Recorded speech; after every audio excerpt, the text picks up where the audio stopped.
Now, European allies are working on a plan should Donald Trump act on his threat to take over Greenland. That's according to the French foreign minister who was speaking on the radio here this morning.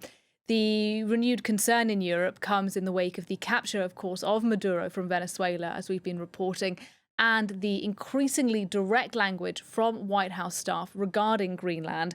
Now, in the latest comment, the press secretary for the White House, Caroline Leavitt, saying Trump is considering a range of options to acquire Greenland, including the use of American military force.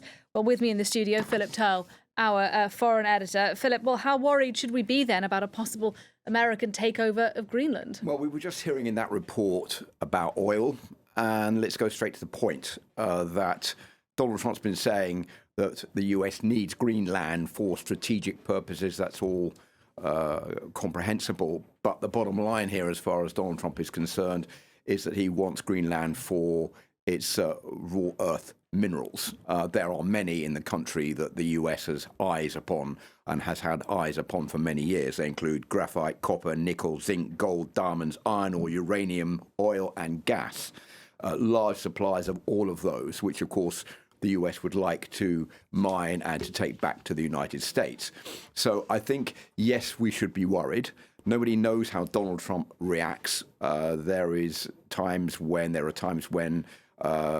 we've been led to believe that he probably won't do it, and then he comes out with statements which make people change their minds, thinking he might do it because he's very unpredictable. If you look at some of the comments coming out of the United States from the White House, Stephen Miller, who is the Deputy Chief of Staff of Donald Trump, he's been saying that nobody's going to fight against US forces if there is a land attack by the US military in Greenland.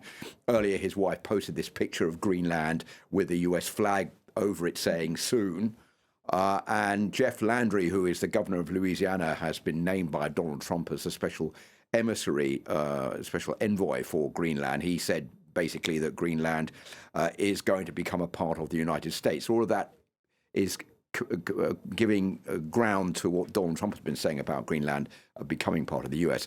But there's been a pushback by Marco Rubio, the Secretary of State, who's almost, I think, when it comes down to what the West thinks, they consider him to be like the only adult in the room as far as what's going on in the United States right now. He's been pushing back a little bit, ruling out the possibility that there's going to be US military action to take hold of Greenland. But it's difficult to see what is going to happen. Donald Trump himself, who's been very vociferous about this, saying that the US wants to take Greenland, has been saying that he's going to make a decision on this between the next 3 weeks and the next 2 months. But we don't know what that decision is going to be right now. Right. And if this does happen, I mean, what means do Greenlanders have to defend themselves? Well, what the United States knows, and what's pretty obvious from all of this, Nadia, is that if they launch a ground attack on Greenland, there's going to be no way that the people of Greenland can fight that off. They don't have the means to fight back against the United States. Remember, Greenland is under the tutorship of the Danes. They're members of NATO like the United States. So normally if there's an attack against Greenland, other member states of NATO would come to the rescue, including the United States. But what would happen if it's the United States that's attacking?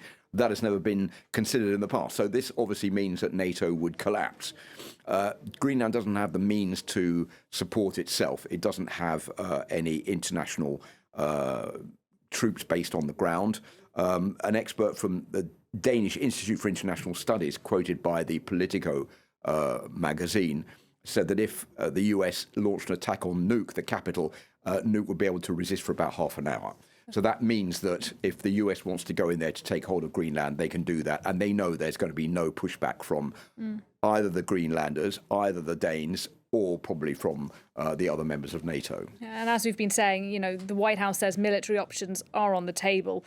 It's also, though, suggested maybe it could buy Greenland. I mean, could that happen? Well, Donald Trump's not the first US president to put forward the idea that Washington could buy Greenland. I mean, nobody knows how much Greenland is worth. I mean, if you think about all the raw materials that are hidden underground there, it's worth quite a lot of money. And the contradictory fact here is that Donald Trump is a climate change denier, but he's going to take advantage of the fact that the ice cap is melting in Greenland to be able to mine those raw materials if the United States takes hold of Greenland.